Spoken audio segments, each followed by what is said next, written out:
Like other major British companies, British Gas sponsor a range of cultural and community events throughout the country, such as this concert by the London Festival Orchestra at St Edmundsbury Cathedral in Suffolk, part of the Cathedral Classic series.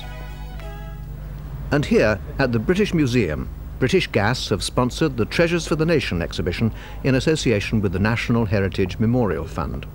These events add spice and colour to the community. But British Gas are also involved in more practical ways, like our home service advisors. Giving help and service to people with special needs, we've developed a range of specialist fittings and controls for people with arthritic and muscular problems. And of course, offer special services and useful aids to the blind and partially sighted. Okay, oh that's fine. Got the Coast Guard sorted out, have we? And so it was no surprise when British Gas were approached by the Royal National Institute for the Blind to sponsor what at first seemed a very ordinary event, a charity drive from John O'Groats to Land's End. But one thing made this event quite extraordinary. The driver, Peter Wood, was blind. It was a challenge, which I like, and I've always considered if I'm prepared to go out and ask people to raise money for me, I ought to be prepared to go out and raise money myself. You're witnessing the start of the British Gas Marathon Blind Drive from John O'Groats to Land's End.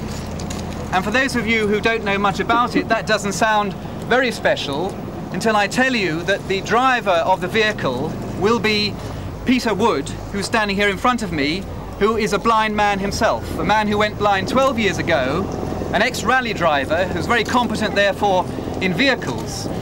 But because he went through one of the Royal National Institute for the Blind's rehabilitation centres, wants to help repay some of the things we've done for him by helping us to raise what we hope will be a phenomenal amount of money. British Gas are delighted to be the main sponsor of this unique fundraising event. And I am sure that the end result will meet all of Mr. Bruce's aspirations.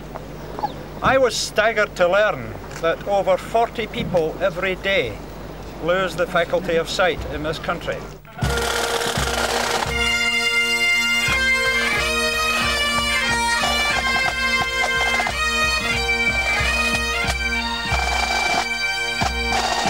Well, it started about 3 years ago, and at first we were going to try for the land speed record, and I thought, well, it'll be over in a few seconds, and if it was supposed to raise funds, it wouldn't raise that much. So we then thought about the John O'Groats to Land's End as a slow rally, as it were, and that would probably attract more attention and obviously make more money.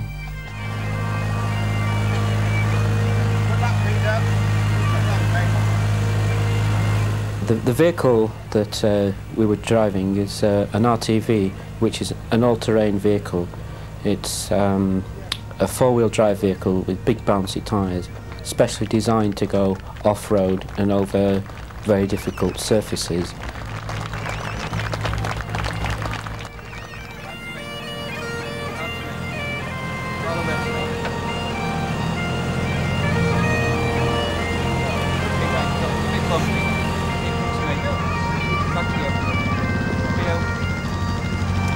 It's the same instructions that we used to use when we were rallying, because left and right you can get confused. So to you, to me, is a better way of doing it. To you a touch. Still going to Bill, so keep the power on. Sit to me a touch. Quite a long uphill, this one. About 100 feet going back into sunshine. To you a touch. Peter had brought along two co-drivers to help him navigate the RTV over the rough terrain. His old friend, Gabrielle Hartley, and his son, Tom. You got a bleeper on that? Beep! No, it's all right. It was bloody rough. It really was rough. It was good fun. It's like going through ditches and stuff. It's really difficult because it just looks flat. And all of a sudden, the grass has grown that much, it's the same level as the rest of it. And it's about 2 foot deep. And you're just sort of going along, and all of a sudden you're sort of down in a hole. And it was good fun. We made it. First of many. But Tom and Gabrielle weren't the only ones helping Peter. At Inverness, local MP and RNIB parliamentary representative Sir Russell Johnston was on hand to drive the vehicle into the town centre.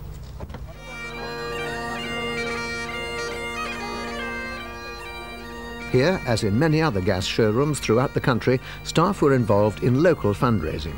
And wherever the route allowed, Peter and the team visited showrooms to thank the staff personally for their efforts, even if it did mean the chance of a ticket. Because I'm blind, obviously I'm not allowed to drive on public roads, so we worked a route out through forests, all sorts of different terrain. For 3 days, the drive headed south through the Highlands, largely on Forestry Commission tracks. To thank them for all their cooperation, Peter visited the Commission stand at the Glasgow Garden Festival. Hi, Jira Kelly, how do you do? Hello. This is Jan. Jan Wilson, hello, how do you do? Hello. Hello. Nice to meet you. Thank you very much. The RNIB took advantage of the occasion for some fundraising, and the press took the opportunity for a celebrity photo call. This has been the major fundraising project for RNIB since I've been there in 2 years, and I think in terms of RNIB it's probably the major one for the last 10. Yeah. We're going to start working now. Which way are you going? Well, that is a change. We've decided to work this direction. South of Glasgow, and down came the rain. It fell solidly for the next 3 days, hampering progress, but Peter remained cheerful. It's we're all very wet inside, and the floor's a bit awash with water, but it's not too bad. Could be a lot worse. As the unusually bad weather continued, George Mayer, route director for the RNIB, explained how the day had gone. No, I'm very pleased with it. We had a lot of hard work. The weather didn't help us. We had a couple of detours, and yeah, it was a good day. The beach was fantastic. Off you go. Come on, it's a straight line, but come towards me a bit. Right, now straighten up. Brilliant. Off you go. It's hard work. Next stop, Richmond, to receive a cheque from British Gas Northern, again the result of local fundraising. But where did the donations come from? They were from all the showrooms all over the region. I mean, the £1,000 is just a rough idea, but we expect it to be much more than that at the end of the day.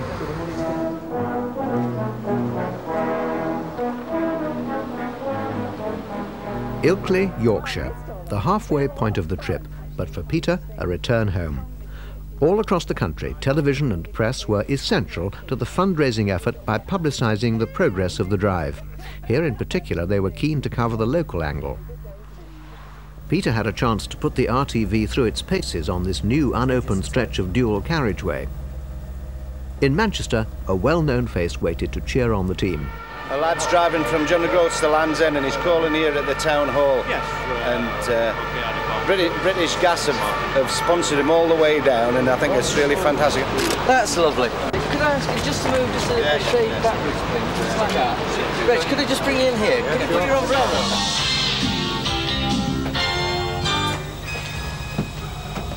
on? As you probably heard in the news at 1 o'clock, a gentleman called Peter Wood is driving from John O'Groats to Land's End. So what? Well, it's quite unusual actually, because Peter's blind. Now that obviously raises difficulties, and Peter is with me in the studio now. Hello, sir. I believe you're just off to Birmingham as soon as we'll be down to Birmingham tonight, yes. In fact, we've got 15 miles of disused railway track, which is now a cycle track down in the Peak District. And then we've got Cannock Chase into Birmingham. All right. So we've got a fair bit of miles to do this afternoon.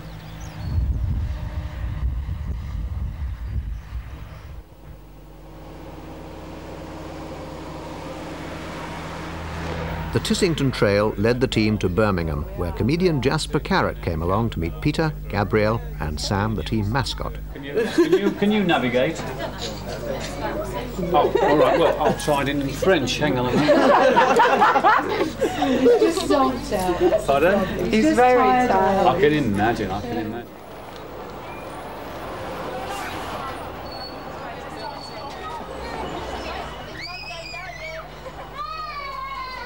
The next morning, Peter visited the Birmingham Gas Showroom. And here we have some I prepared earlier. Even the usual baking demonstration had captured the flavour of the event, with biscuits inspired by the drive. Thank you. Can I start engine first? No, I'm starting with the boot. Which is the boot? Could you call your dog and hold him? There's a blind man driving a vehicle and that'll be long. The drive continued south to Coleford in Gloucestershire and an event organised by British Gas South Western.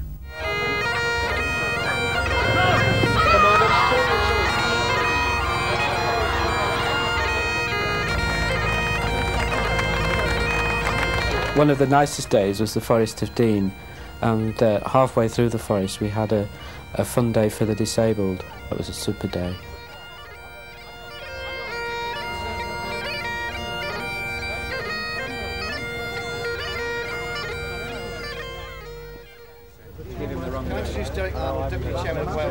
At Chepstow in South Wales, the team stopped to collect a cheque from the local showroom, but their thoughts were elsewhere. Peter, a diabetic, had collapsed an hour earlier, his insulin level dangerously low. Roger Moon explains. Right, Peter did the first section this morning. It was about 6 or 7 miles. Did it extremely well. Came out, got out the cab and slipped over. We got the AIMS computer on him to test how he was with that, and his blood sugar level was very high, so we took him to a doctor to get it stabilised. We've given him some insulin because insulin that was low, and we're going to carry on with the day as planned, and George is with Peter to bring him back to us wherever he is. If Peter's not well, then we'll take him straight down to Exeter, put him in bed and rest him up. Hopefully he'll be better for tomorrow, but he should be okay. British Gas is delighted to be the major sponsor for this magnificent adventure. That evening, as Peter rested, Tom deputised at a reception for local disabled groups. I should like to introduce Brian Smith, who will make a presentation to Tom on behalf of British Gas South Western Exeter Leisure Association. Once again, the individual efforts made by British Gas staff in local fundraising proved an important addition to the major corporate sponsorship.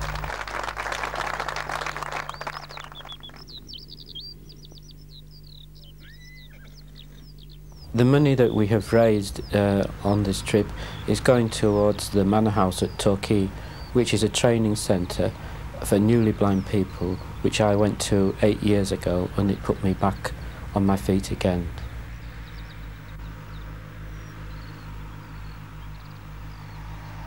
Local TV news was on hand yet again to cover Peter's dramatic journey across Dartmoor. At the end of one of the sections on Dartmoor, we met some of the people who are attending the Manor House. Yeah, it's the diabetes that went wrong yesterday. Yeah. What happened? My blood sugar went really sky high. I don't know what caused it. And then the syringe did go wrong. One of the disposable needles cracked on the side, and I lost a lot of the night's injections, so I wasn't too sure how much I got.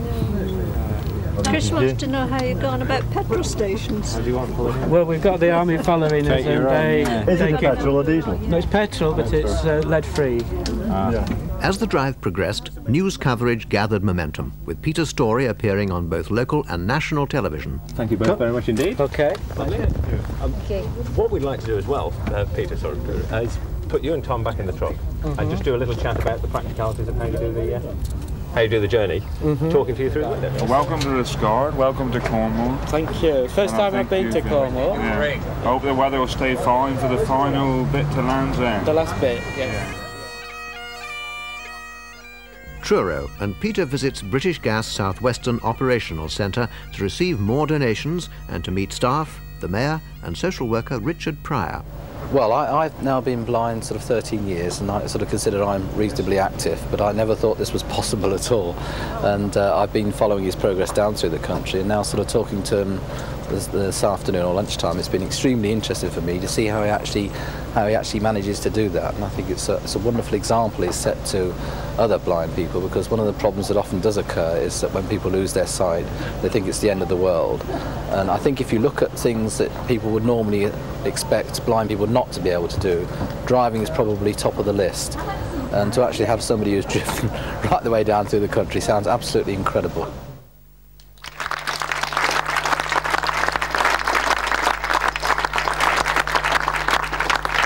Ladies and gentlemen, the end of quite an epic adventure. Thank you all. I hope it's been worthwhile, and I hope any blind person who's been listening to it or following it will get a bit of encouragement out of it. maybe get them going. Not necessarily to do what I've done, but just back on the feet again, I think, and get back to the hobbies that they used to like doing before they got into the chrysalis state. Get them out. Don't treat yourself as a disabled person. Just try and keep doing what you used to do. So may I now, without any further ado, and on behalf of British Gas, South West Regional Chairman Tony Frith makes the presentation. On behalf of the RNIB, this cheque for £150,000.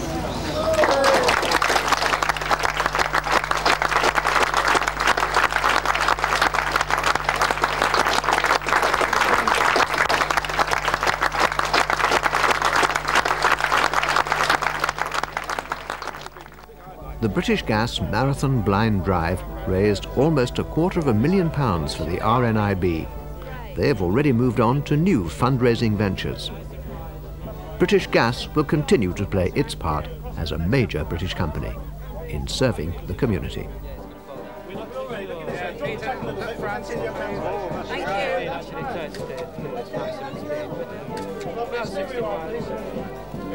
It's very low. Right down there.